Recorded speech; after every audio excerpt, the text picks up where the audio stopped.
نے بجھتے بجھتے اپنی طاقت کو جمع کر کے بچے کو دیکھا کہ میرے بیٹے کل حی میت و کل جدید بال، میرے بیٹے لگتا ہے میری موت کا وقت آ چکا ہے اور باقی ہر ایک نے مر جانا ہے، تو میں جوانی میں مر رہی ہوں لیکن ہر ایک مر ہی جاتا ہے، لیکن ایک دن آئے گا تو سارے عالم کو روشن کرے گا۔ اور پھر وہاں کاش تم وہ جگہ دیکھتے، سن 2000 میں وہاں خوفناک ویرانہ تھا، تو 14 صدی پہلے وہاں کیا حال ہوگا کہ اللہ کا محبوب ترین جس کی طفیل زمین بچھائی، آسمان اٹھایا، والضحی واللیل اذا سجا کی قسمیں کھائیں، والضحی مجھے تیرے روشن چہرے کی قسم، واللیل اذا سجا مجھے تیری سیاہ زلفوں کی قسم، لعمرک مجھے تیری جان کی قسم، وہذا البلد الامین مجھے تیرے امانت والے شہر کی قسم، وکیلہ مجھے تیرے بول کی قسم، یاسین والقرآن الحکیم انک لمن المرسلین مجھے قسم ہے قرآن کی کہ تو میرا رسول ہے، والنجم اذا ہوا ما ضل صاحبکم وما غوا وما ينطق عن الهوى ان هو الا وحی یوحی۔ یہ کیا میرا رب اپنے محبوب کو اٹھا رہا ہے ثم دنا فتدلى فكان قاب قوسين او ادنى فاوحى الى عبده ما اوحى ما كذب الفؤاد ما راى افتمارونه على ما يرى نون والقلم وما يسطرون ما انت بنعمه ربك بمجنون وان لك لاجرا غير ممنون وانك لعلى خلق عظيم۔ یہ اللہ اٹھا رہا ہے، تبارك الذي نزل الفرقان على عبده ليكون للعالمين نذيرا۔ ایک ہمارے نعت خواناتے پڑھتے ہیں، ایک میرا اللہ اپنے نبی کی نعت پڑھ رہا ہے۔ یہ قرآن کی نعت خوانی سنا رہا ہوں، قرآن کی۔ ما كان محمد ابا احد من رجالكم ولكن رسول الله وخاتم النبيين۔ قرآن نعت پڑھ رہا ہے، قد جاءكم من الله نور وكتاب مبين۔ یہ قرآن نعت پڑھ رہا ہے، يا ايها النبي انا ارسلناك شاهدا ومبشرا ونذيرا وداعيا الى الله باذنه وسراجا منيرا۔ یہ قرآن نعت پڑھ رہا ہے، تبارك الذي نزل الفرقان على عبده ليكون للعالمين نذيرا فلنولينك قبلة ترضاها فول وجهك شطر المسجد الحرام۔ یہ قرآن میرے نبی کی نعت پڑھ رہا ہے، يا أيها الرسول بلغ ما أنزل إليك من ربك يا أيها المزمل قم الليل إلا قليلا يا أيها المدثر قم فأنذر وربك فكبر وثيابك فطهر والرجز فاهجر ولا تمنن تستكثر ولربك فاصبر نون والقلم وما يسطرون ما أنت بنعمة ربك بمجنون وإن لك لأجرا غير ممنون وإنك لعلى خلق عظيم۔ وہ سب قرآن کی نعت خوانی میں ترجمہ نہیں کر رہا ہوں، صرف تمہیں یہ بتا رہا ہوں، یہ نعت میرا رب اپنے حبیب کی پڑھ رہا ہے۔ والنجم إذا هوى ما ضل صاحبكم وما غوى وما ينطق عن الهوى إن هو إلا وحي يوحى علمه شديد القوى ذو مرة فاستوى وهو بالأفق الأعلى ثم دنا فتدلى فكان قاب قوسين أو أدنى والضحى والليل إذا سجى ما ودعك ربك وما قلى وللآخرة خير لك من الأولى ولسوف يعطيك ربك فترضى ألم نشرح لك صدرك ووضعنا عنك وزرك الذي أنقض ظهرك ورفعنا لك ذكرك إنا أعطيناك الكوثر فصل لربك وانحر إن شانئك هو الأبتر۔ یہ قرآن ہے، قرآن کتنی بڑی کتنی اونچائی پر پہنچا چکا ہے، اور یہ اس کے ساتھ ابوا کے جنگل میں کیا ہو رہا ہے۔ یہ دو جہان کا سردار، یہ رسولوں کا رسول، یہ نبیوں کا نبی، عرب و عجم کا فخر، آدم کی نسل کا فخر، اسماعیل کی نسل کا فخر، ابراہیم کی نسل کا فخر، عرب کی نسل کا فخر، مضر کی نسل کا فخر، قریش کی نسل کا فخر، بنی ہاشم کی نسل کا فخر، کائنات میں عالی حسب اور عالی نسب آدم علیہ السلام تک جس کا حسب نسب چلتا چلا جائے اور 10,000 سال میں بھی کوئی کہیں خلا نہ آئے۔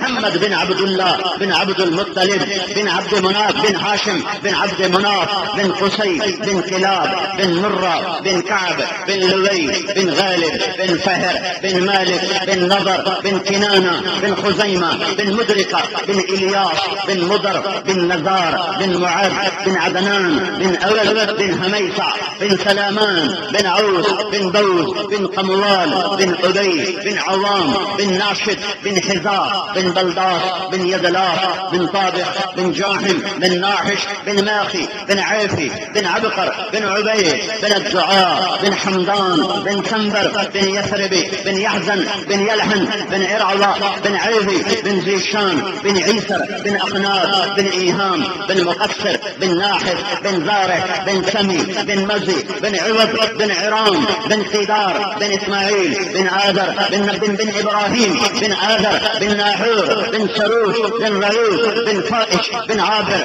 بن عرفقشاد بن سام بن نوح بن لامس بن متوشالح بن إدريس بن يرث بن ملهلئيل بن قينان بن آنوش بن شيش اور بن آدم علیہ الصلوۃ والسلام.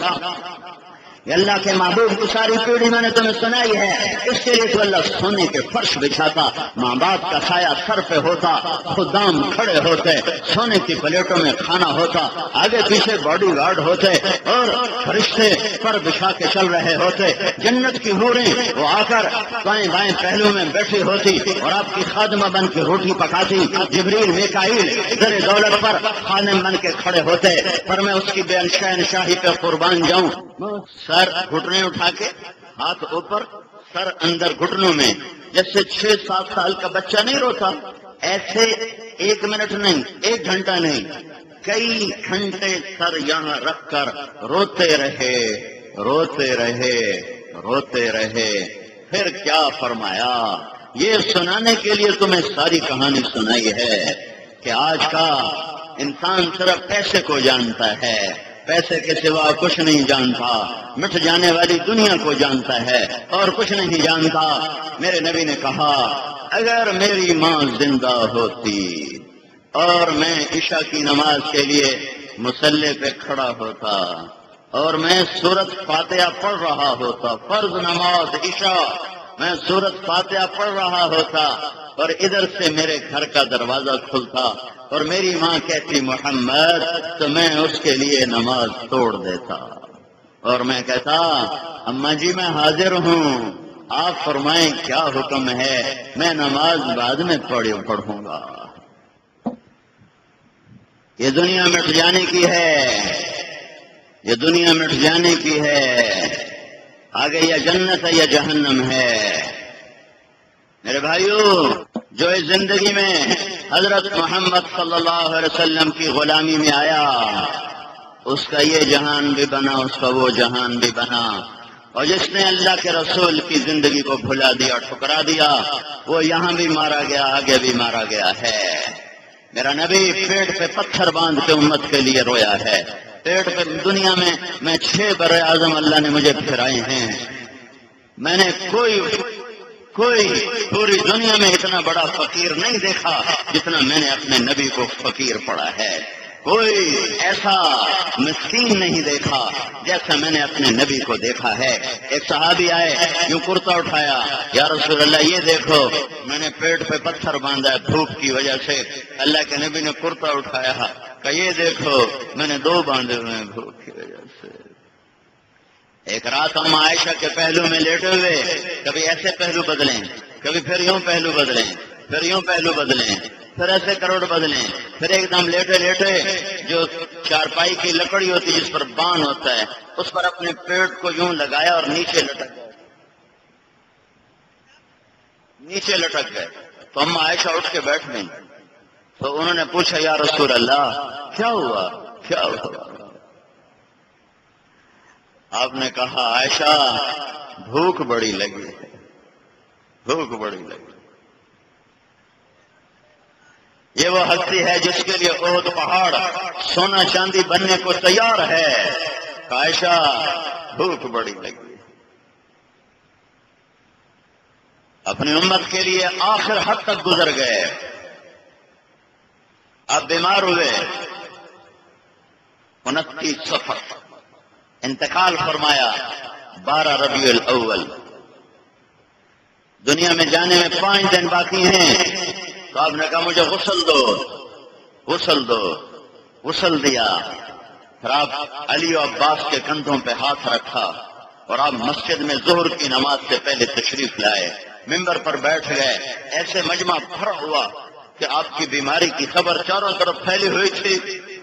تو آپ نے فرمایا، لوگوں میرا جانے کا وقت قریب آ چکا ہے، میں نے ایک زمانہ تم میں گزارا ہے، میں نے کسی پہ زیادتی کی ہو تو بدلہ لے لو، میں نے کسی کا حق مارا ہو تو مجھ سے وصول کر لو، میں نے کسی کو بے عزت کیا ہو تو میں حاضر ہوں، میری بے عزتی کر لو، میں نے کسی کو تھپڑ مارا ہو یا کسی کی کمر پہ سوٹی ماری ہو، یہ میرا چہرہ حاضر ہے، یہ میری کمر حاضر ہے، مجھ سے یہاں بدلہ لے لو، قیامت کے دن میرے خلاف دعویٰ نہ کرنا۔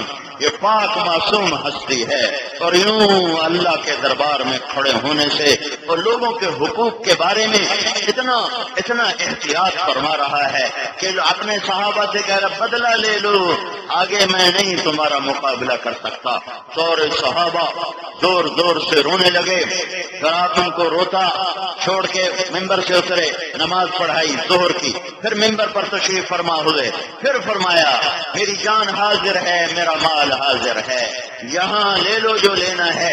تو ایک صحابی کھڑا ہوا، یا رسول اللہ آپ نے میرے 3 روپے دینے ہیں، 3 درہم۔ آپ نے فرمایا میں نے دینے ہوں گے، پر مجھے یاد دلاؤ کیوں؟ کہ یا رسول اللہ آپ کے دربار میں سائل آیا تھا مانگنے، آپ کے پاس تھے نہیں، تو آپ نے مجھے کہا تھا تو دے دے میں دے دوں گا، اور ہاں مجھے یاد آ گیا۔ پھر آپ نے حضرت فضل بن عباس کے بڑے بیٹے کا، میرے بھائی فضل یہ قرضہ تیرے ذمہ ہے، تو ادا کرے گا۔ کہاں یا رسول اللہ میرے ذمہ ہے۔ اس کے بعد جانے کا وقت آ گیا، جمعرات تک آپ نے ساری نمازیں پڑھائی ہیں، جمعرات تک، لیکن جمعرات کی عشاء پڑھانے لے اٹھے تو بے ہوش ہو کے گر گئے۔ پھر ہوش آیا، پوچھا لوگوں نے نماز پڑھ لی، کہا جی آپ کا انتظار ہے، پھر اٹھے تو پھر بے ہوش ہو کے گر گئے۔ پھر دوبارہ ہوش آیا، فرمایا لوگوں نے نماز پڑھ لی، کہا جی آپ کا انتظار ہے۔ تو پھر آپ نے کہا ابو بکر سے کہو وہ نماز پڑھا ہے۔ تو ابو بکر پیچھے کھڑے تھے، عمر پہلی صف میں کھڑے تھے، تو صحابہ نے سوچا نماز ہی پڑھانی ہے تو انہوں نے عمر کو آگے کر دیا۔ تو عمر نے کہا اللہ